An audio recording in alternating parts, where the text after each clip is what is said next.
Hi, and welcome to Prime. Oh, I almost said Primetime Sports. Oh, man. It's old true. Throwback Thursday. That is a true throwback Thursday there. Welcome to Sports on Tap, part of the NEO Sports Insiders Network, presented by RRT Productions. We're live at Z's Cream and Bean, 2706 Boston Road, and it's hopping up here tonight. You know, it's cold, actually, outside, but a lot of people want ice cream. Cold outside. And I think there's something going on in the back, so that's one thing that people actually, they want to schedule something. They have a room in the back that has a TV, and it's a nice area for if you want to have a meeting or something. So very cool in here at night. But guys, we're talking a little high school football, and the championship games are going to be coming up. We'll preview those. Are currently going on. Akron-Hoban going on right now. Yeah, Division 3 state championship between Akron-Hoban and Toledo Central Catholic. Happening as we speak. And the Shoe down in Columbus, Ohio. Mm-hmm. Yeah, a lot of, that stadium is so big. It's going to be fun to see how packed it gets for some of these high school games. But, Ed, looking over in this playoffs, you still had two teams that were in it. I think it's fun to see our conferences. My conference, the Southwestern Conference, is done. Josh's is now done in the Greater Cleveland Conference. But the Suburban League still has a few teams in it. How did they fare last week? Let's check with Ed Dick over there. We'll start with Friday night, Division 2. This was a state semifinal between the Hudson Explorers, they of the Suburban League National Division, versus the Massillon Panthers, they of the Federal League. This was a very tightly contested contest. Wow, that seems a little redundant. Very tightly contested game between the two.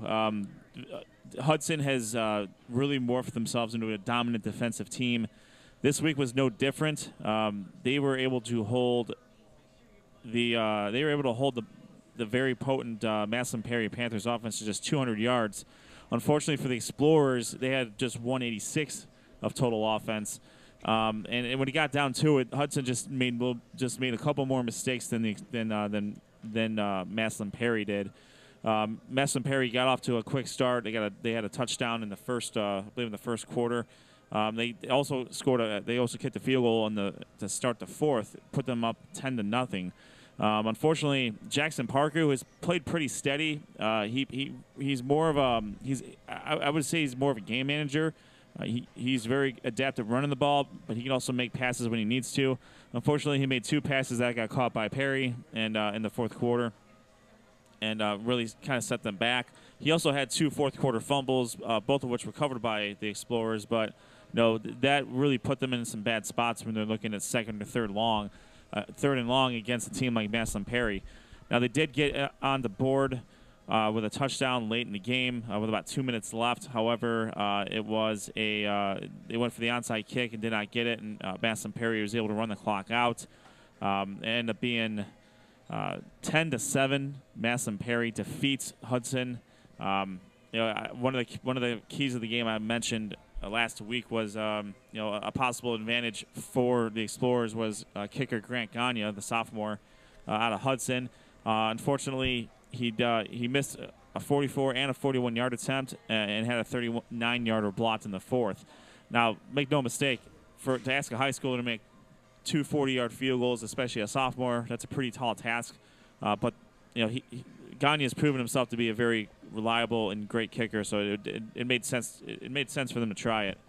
The Panthers had the ball for 28 minutes, 48 seconds. Hudson only had it for 19 minutes, 12 seconds. So that's another thing that kind of contributed to this. Hudson, their defense was on the field a lot, and they weren't able to maintain a lot of possession. And you could see there that Massillon Perry with the dominance in time of possession, they were able to kind of impose their will on Hudson. Well, and it's kind of funny you said the Hudson defense was on the field a lot because they only gave up 10 points in the game. Right.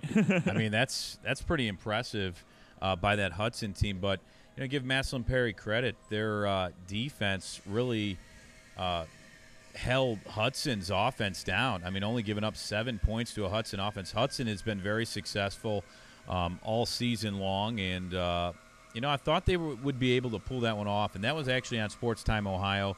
Was able to see some of the game, and both teams, it seemed like, had some solid drives, but in the end just weren't able to capitalize and score and punch it in on some possessions. But like you said, I mean, a field goal kicker to kick 240-yarders, that's tough to do. I mean, other than a guy named Ed Dick who kicked for Brunswick, I mean, he was always able to kick those 40-yarders with no problem. But I wish. But that was a fun game to watch. It was low scoring, which you don't see very often in high school. But and you also had who turned out to be Ohio's Mr. Football, and Keyshawn Sims, for the running back for Massillon Perry. He had 35 carries for 111 yards. So for all intents and purposes, it's less than that's just over 3 yards a carry. For Sims against that Hudson defense. I mean, you can't really say he's ever been shut down, but this is probably one of the toughest games he's had this year. He's over 3,000 yards.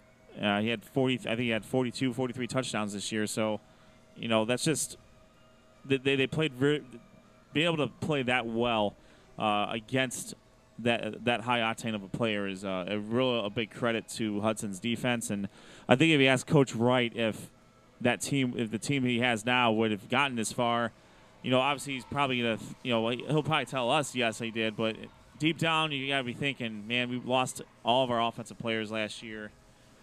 We might be struggling a little bit, maybe not so much in the regular season, but the playoffs, and this is what it turned out to be. So great season by Hudson. Coach Ron Wright, Jackson Parker and Matt Recifo, two of the big players on offense, are both coming back, and a lot of that defense is coming back as well. So we'll see. Going into the next year, Hudson's gonna be very tough to beat in 2016. I totally agree, and I just want to kind of rehash what you said about defense. Last week we came in and we talked about Hudson's defense, how they were going to have to be a pretty important part of this team. Stopping Sims, it was going to be a big part of it, and they did their job. I mean, to hold Mr. Football, who's got 3,000 yards on the season, including the playoffs, to just over 100 yards, they did a very good job. However, they just didn't do enough to get off the field. And when a defense is really losing the time of possession battle like that, towards the end of the game, they're going to get tired. I mean, and then it does come down to special teams. And unfortunately, the kicker for Hudson was put in some very tough situations, needing to kick 2 40-yarders. But that's what you have with, state championship playoff rounds. And when it comes down to nitty-gritty, plays like that could win a game or lose you a game. And unfortunately for Hudson, it very well could have cost them the game. Yeah, and, it's tough, but Hudson had a great year, and congratulations to them on a great year, and Massillon Perry moving on. And, Ed, there was another game between St. Edward and Stowe.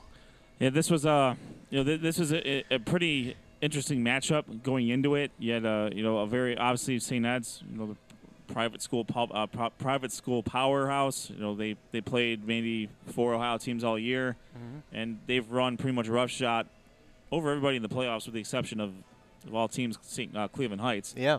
It's Stowe, 13-0 storybook season. They've pretty much put it to whoever they played this year. So it was really interesting to see how their talent level was going to stack up to St. Ed's, and unfortunately, early and often we saw just how big that discrepancy may be. St. Ed's put up a quick 10 points, another 28 in the second quarter, and unfortunately they were just able to run away with this. It was a tough battle for Stowe. They couldn't get Jason Gobble on track. Kyle Van Treese was not able to hit some of his receivers. And St. Ed's, Jimmy Keefe played a very, very good game. I think he only missed 2 passes all game. I think he was 14-16 for 208 yards. You are correct. And I had 206, but 206, 208. Yeah, one of the two. You're right. He had Cole Guest did what he needed to do. The Indiana recruit was able to run roughshod over Stowe's defense, and if you're a team like Stowe, you can't get down to a team like this that early and expect to be able to do what's made you successful all year.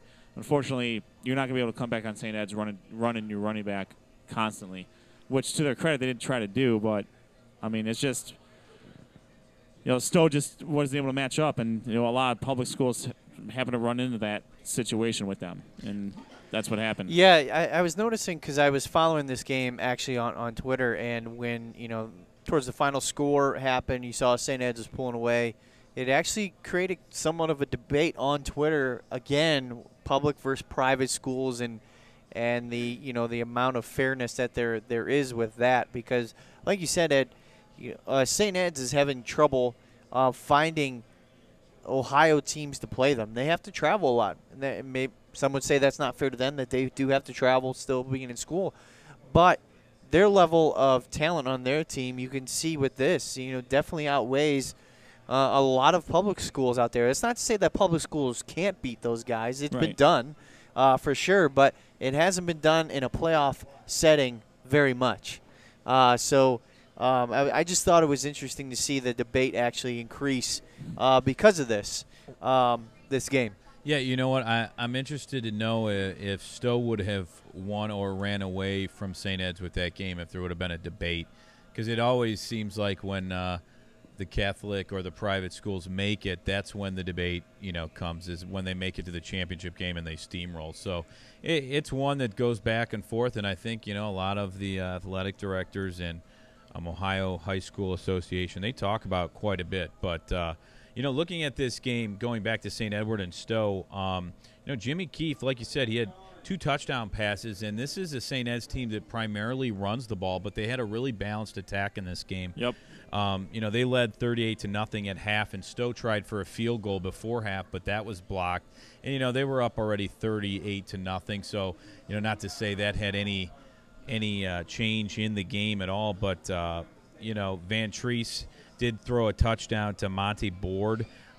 Jason Gobble, though, held 22 yards on 12 carries. Like you said, St. Ed's defense just boxed him up, and whenever you hold a great running back like Gobble, who is probably over 2,000 yards on the year, to 22 yards on 12 carries, I mean, you got to find offense from other players, and Van Treese was able to throw for a touchdown, but it's tough to find other weapons, especially when you rely on the quarterback and running back as heavily as Stowe did this year.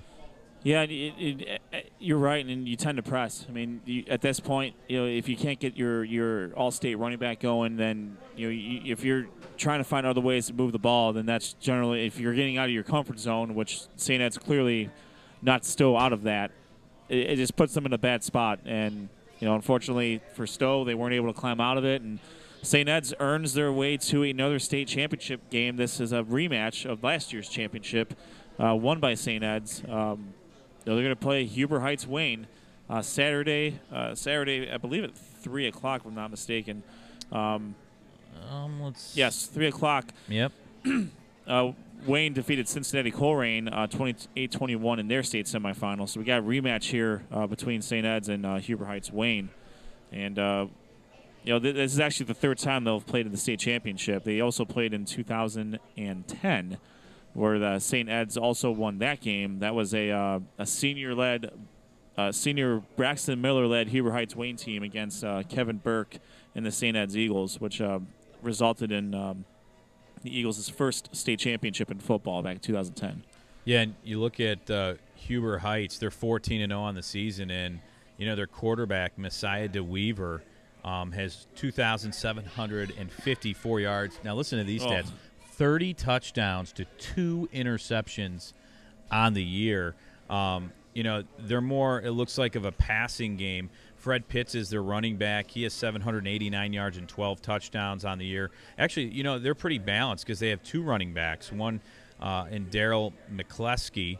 He has 463 yards and 10 touchdowns. So 22 touchdowns come of the running game and, 30 passing. So a pretty balanced attack for Huber Heights Wayne. And I think it's going to be a good challenge. St. Ed's defense has been pretty impressive, especially after, they held Cleveland Heights in their first game to 12 points, but that was a very close game. Cleveland Heights figured something out in that game because since then, St. Ed's, probably realized we better start playing football the right way, and they have. So since then, that must have been a wake-up call for them because they've been knocking teams out now. Yeah, Coach Lombardo's got that team. I'll steal a phrase from embattled head coach of the Cleveland Browns, Mike Pettin. Lombardo's got the St. Ed's playing at a very high level, if you will. Defensively they've been tearing it up. They shut out Euclid. Euclid was a very Euclid's a very tough team. I saw them up close and personal, and shutting Jason Gobble down and the Stowe offense to 7 garbage time points. They're just, I think, just really hitting their stride right now. And Wayne, to their credit, they have not lost yet this year. They have beaten Cincinnati Moeller. They've beaten Hilliard Davidson, Cincinnati Coleraine, Beaver Creek. I mean, they've played some pretty solid teams on the over the course of the season, and they're not going to be afraid of St. Ed's this week. I'll tell you that right now. I know they got some revenge on their mind. I believe, actually, oddly enough, I think Huber Heights Wayne beat them in basketball just after the football season. So that was kind of interesting. But so I don't think Wayne's is scared of St. Ed's. Colt Guest is just under 2,000 yards for the year. Jimmy Keefe is just over 2,000 yards or 2,200 yards for the year. It's a big key is going to be Michael O'Malley. He's got 15.5 sacks. Cal Reynolds has 13.5 sacks. Can they keep that up? Keep the pressure on Huber Heights Wayne going into that game. Yeah, and Jimmy Keefe, I mean, he's no slouch. 24 touchdowns and 8 interceptions, on the year. So he's had a very good year. And I guess both of these teams, when I said that St. Ed's likes to run more, I guess, they've relied on Cole Guest a lot. But, Jimmy Keefe has had a really good year, and they can kind of balance that out. They prove that against Stowe, passing the ball. But this is really, you look at St. Ed's and you look at Huber Heights Wayne, I see a lot of the same team on both sides. Offensively, very impressive, a balanced attack, and defensively, they just are very active all over the place. They're going to rush you with 4 or 5 guys, blitz and try to get to sacks and force you into some bad situations. And, St. Ed's in their 21st appearance and in the championship. And it's going to be, like I said, a very good game. If you want to see a lot of kids that are D1 recruits, between Huber Heights Wayne and St. Edward, I mean, there's a lot of good players there to watch. So try to get up to that on Saturday at 3 p.m. That's going to be a really good game to watch. Hey, real quick, we just have an update. Division III state championship game. Archbishop Hoban with a touchdown. Todd Sibley with a 55-yard touchdown run. Hoban leads 7-0 late in the first quarter over Toledo Central Catholic. Sibley's only a junior right now. Wow. Came up in a big spot. And they're both, and he's an Ohio State recruit as well. So maybe he's just trying to get used to the landscape there scoring a lot of touchandowns there. You know what, guys? How do you feel about the games being down at the Shoe? I've seen pictures of tonight on Twitter, and obviously we all know Ohio Stadium, the Horseshoe, is a huge stadium. But then there's not that many people there, so it looks kind of empty.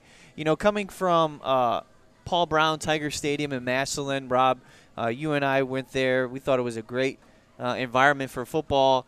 I think it fits about over 16,000 people roughly.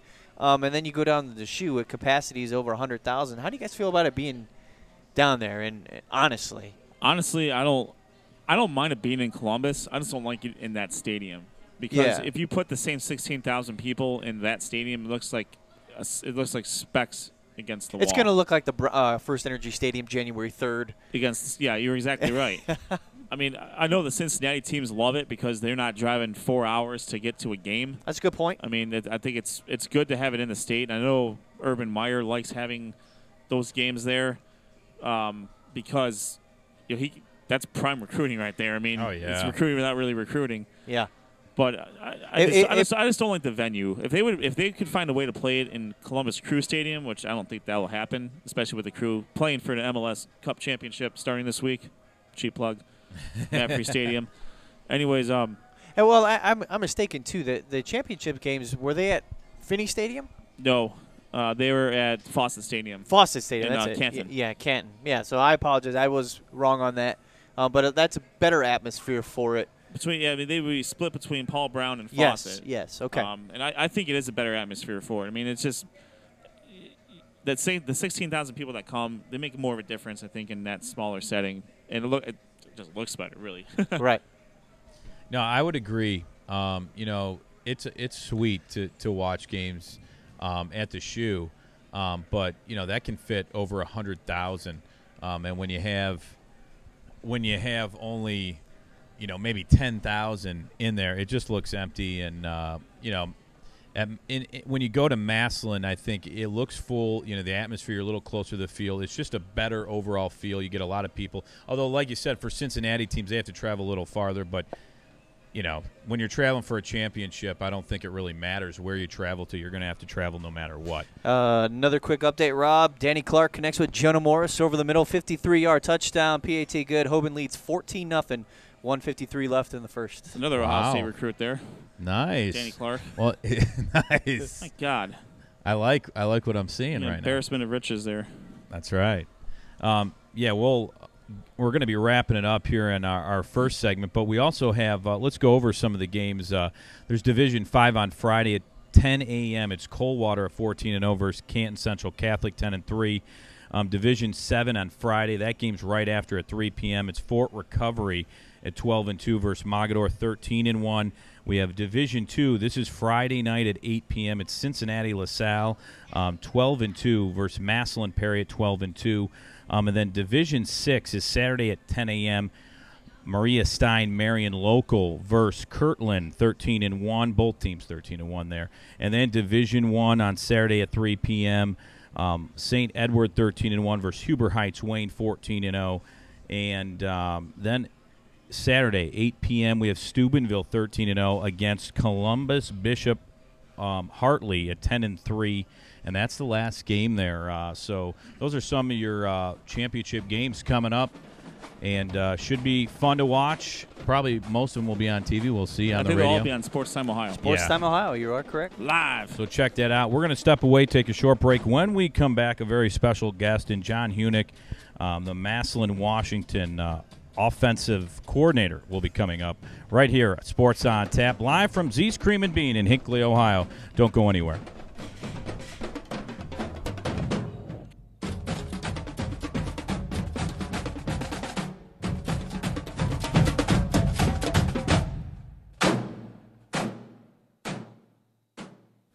For the best coverage of Cavs, Indians, and Browns, check out NEOSportsInsiders.com. NEOSportsInsiders.com brings you breaking news, opinions, and video from all things related to your favorite Cleveland sports teams. Like us on Facebook and follow at NEOSportsInsiders on Twitter for live updates from all the games. NEOSportsInsiders.com, bringing you the best in Northeast Ohio sports coverage. Join Sports on Tap the first Thursday of every month at Z's Cream and Bean, 2706 Boston Road in Hinckley, Ohio, as Sports on Tap talks local Ohio high school sports, Cleveland sports, and national sports topics. It's all happening at Z's Cream and Bean the first Thursday of every month starting at 7:30 p.m. Join us.